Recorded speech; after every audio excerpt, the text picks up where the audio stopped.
We'll show you. We'll show you what me and Pyra are made of. Hey everybody, welcome back to Backlog Banter. I'm your boy Abram, joined as usual by Tucker Hazel, and we're here today to talk about Xenoblade Chronicles 3. But before we do, if you want to talk to us about Xenoblade or anything at all, join the Discord, subscribe to the channel, like the video, ring the bell. Do them all. Those are my demands. It's not particularly complicated, and it materially benefits your happiness and your life outcome. And Hey. I believe I heard that it increases your life expectancy. Yeah, you can't prove that it didn't. Let's put it that way. That's true. But Tucker, enough of a weird shilling out of the way. If you live to be 80 fucking 100, let us know. Sure. Come back to this video in 80, 100 years and tell us that you're still alive. But Tucker, we're here to talk about Xenoblade Chronicles 3. You are perhaps one of the biggest Xenoblade Chronicles 2 fans I know. I haven't ruled out the possibility that you run one of these like Mithra or Pyra like thirst accounts. It's not impossible. Right. It wouldn't be true, but it's not impossible. Let's put it that way. I have played every Xenoblade Chronicles game to some extent or another. Although I wouldn't consider myself really a fan of the games. Other than X. X is the one I played the most of and the one that I like the most. But the reason we're here today is because Fanbyte and one Mr. Imran Khan over at Fanbyte released a story today talking about how one of the voice actors for Melia might have let it slip that they're working on a Xenoblade game. And in that story, Imran writes that Fanbyte can corroborate based on its sources that Xenoblade 3 is in fact real and that the game is almost done with development. They're having some issues optimizing the game and the pandemic slowed them down, but that it was supposed to be announced earlier this year. It might still get announced this calendar year, but the game is very, very far along. That's fascinating. Yeah. What do you think about that?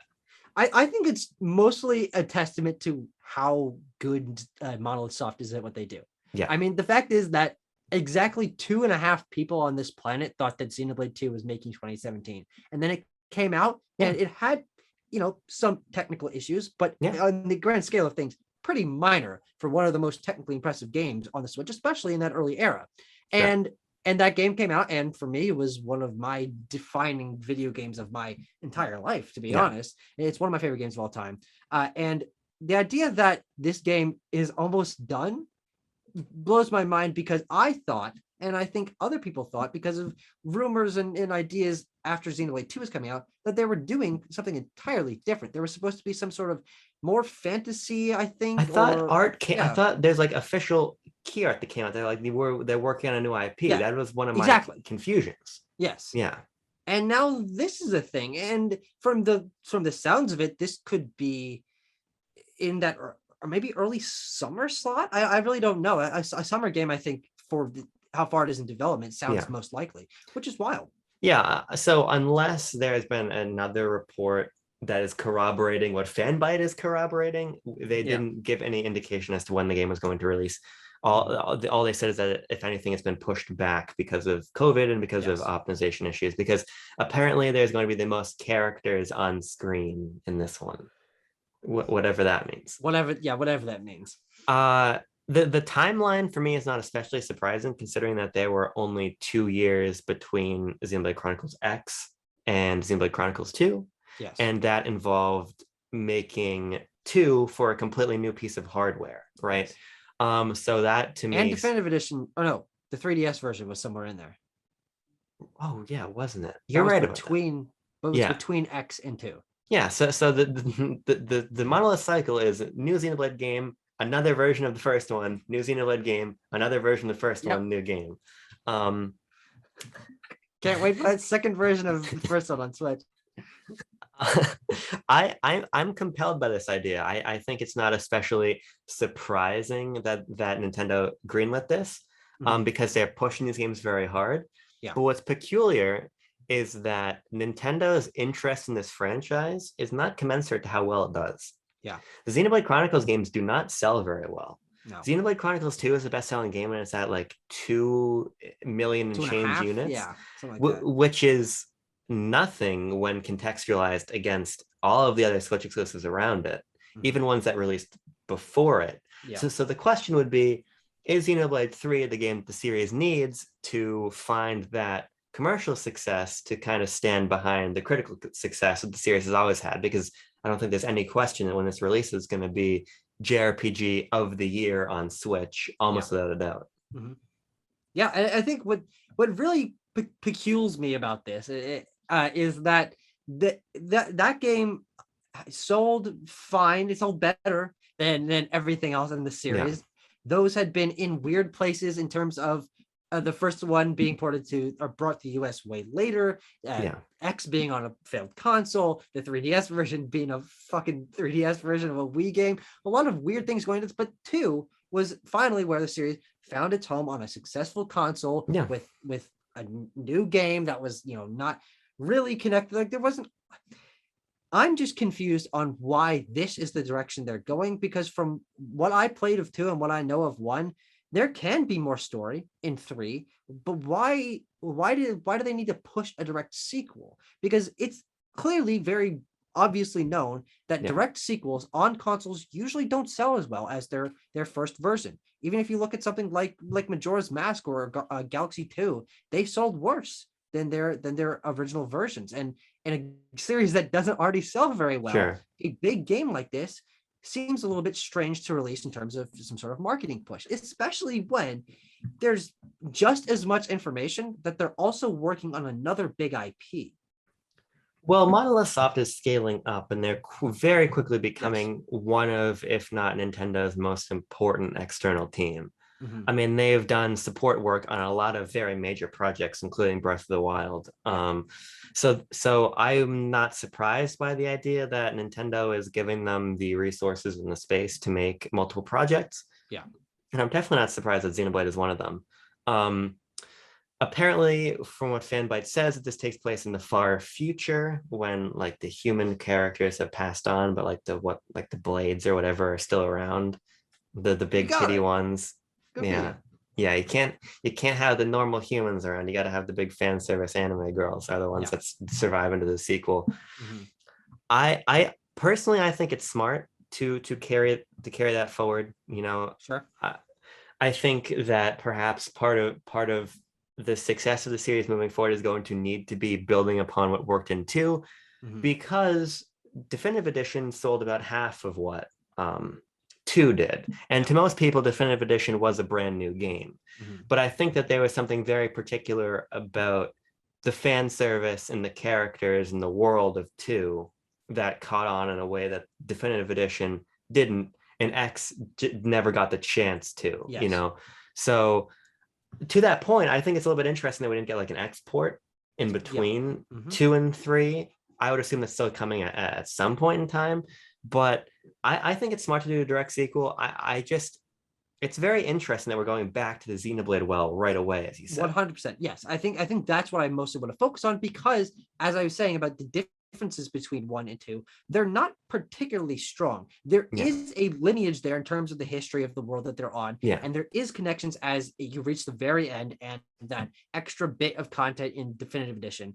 But this being set 6,000 years, whatever, in the future of 2 means that there's really no functional reason it's a direct sequel. It doesn't really matter. There's probably not going to be character holdovers. They might be blades, but I kind of doubt it. They'll probably be futuristic, triple descendants of blades that look entirely different and function entirely differently. So why is this in that universe? I think you make a good point about that, the fan service and lore of 2 connecting to people, because it certainly did to me, and that being really interesting, and maybe them wanting to build off of that. But that's for the nerdiest of nerds. Most people don't know the lore of Xenoblade 2 and aren't going to be hopping into 3 because they're excited to see how it ties in. It'll functionally be a new game. So why is this releasing before that new IP? Because I think that, with the extra development time, with the experience of 2, with the relative success of 2 from that same studio, could have been a real push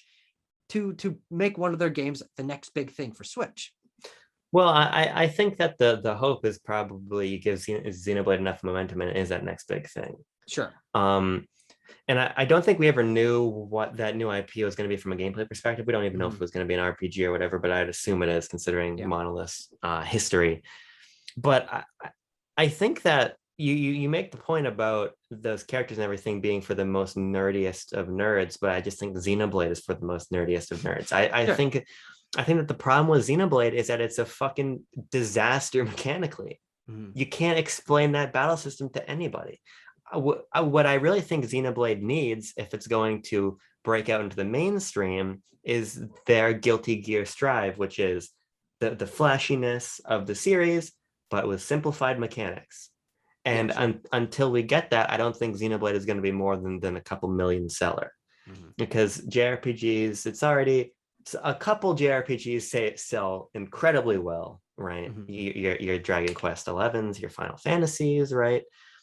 But already you're speaking to a niche, and then Xenoblade, I think, just keeps making that niche smaller with all the decisions it makes, right? And so if you're going to cultivate something, I don't know, I think you got to kind of do what Fire Emblem did and lean into the fan service and lean away from the hardcore elements. Yeah. Whether or not they do that, it's kind of going to be about whether or not they want to chase a bigger audience or they just want to keep delivering the experience they deliver. Because I think either way, if the next one's probably going to sell better than 2. Yeah. But is it going to sell better, or is it going to be the next Nintendo franchise walking its way up the tiers of IP the way Splatoon did? Yeah. So we'll see.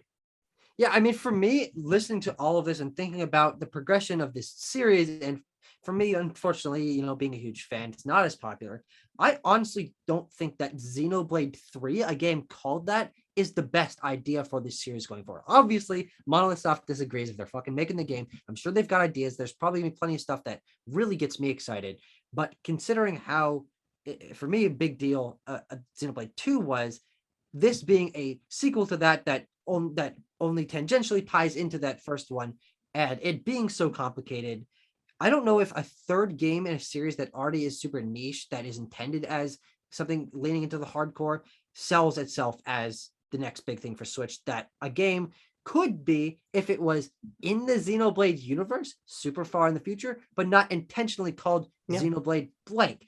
Xenoblade Chronicles is technically in the universe of Xenosaga and Xenogears. All these games are connected, and they could easily, and maybe this is what this is, call it something else, Xeno something, and make that a new franchise that still does, for the nerdiest of the nerds, have those connections. And I think that's maybe the best way to spin it. And what we can kind of, honestly, we might be able to think about this in a different way. This Xenoblade 3, which might be assumed that because it's known that it has some of the same voice actors and some of the characters and some of the lore, could be that new IP, the futuristic fantasy, whatever, that we heard about years ago. Yeah. It could have that different visual style, different characters, whatever, but in the distant background, it's connected to 2. I think that's kind of the ideal scenario for us to hopefully look forward to, is that it's called something else, not called Xenoblade 3. It's got that different identity, but for the nerdiest of nerds, in the background, you can connect it back. I think that would be perfect. Yeah, I think, well, my thing is that if I would like their new IP to be completely detached in terms of gameplay. Sure. Primarily, I think the world of Xenoblade is really cool. I think the gameplay is a stumbling block for a lot of people, myself included, usually when I play. And so I don't necessarily know if just a setting change is going to do it. I mean, the setting change worked for me in X. I think having the scales and having that open world and the more sci-fi heavy, like quasi-militaristic thing I had going on in X worked for me. So maybe a setting change would work. Yeah. But I don't know. The thing I would say, though, is that they're obviously no stranger to mixing up the gameplay between games of the same series. Sure. X is its own thing. I honestly don't know if the lore of X ties in any particular way to 1 or 2. But I could see this being Xenoblade 3 in spirit because it has some of the same lore, but it's 6,000 years in the future. It has a different gameplay hook, because I think they probably will do that no matter if it's an obvious direct continuation in Call of 3 or something different. And has a new visual style, whatever. I think that it could be an X in terms of that is pretty different gameplay wise. 2 is pretty different gameplay wise from 1. It's probably still going to be too complicated and not simplified enough for what you're saying for the really reach the mainstream audience. But I think there will be enough differences. And obviously I'm super triple projecting here for it to be something substantially different. I think that's pretty exciting and what keeps the series fresh. Yeah. I'm not sure I have a whole lot more to add, frankly. No. I do think it's interesting that we're going to end up in a year next year of another Mario and Rabbids and another Zelda and another Xenoblade. Mm-hmm. So it seems like we're starting to really get into the sequel cycle here, mm-hmm. which is fine. I just hope that next year is also marked another Splatoon. Also, I hope we end up with a couple more new titles because I think that something of this scope probably has a good chance to take one of the major fall or holiday slots, especially especially if you assume that maybe Breath of the Wild is early 2022, we split Splatoon in summer. Legends Arceus. Yeah, basically if you just redo the 2017 release calendar, you're probably going to end up having Xenoblade deep into fall holiday. So I just hope that we get something else next year that is one of the major tentpoles that isn't the 2017 title again. So we'll see. Donkey Kong, sure. Yeah, I'm a big Donkey Kong fan. Make it 3D. Give me a 3D Donkey Kong platformer. Oh yeah. All right. I think we're done. I think we're done here as well. I'm very. This gets me surprisingly crazy. No, we're done. You can't say anything else.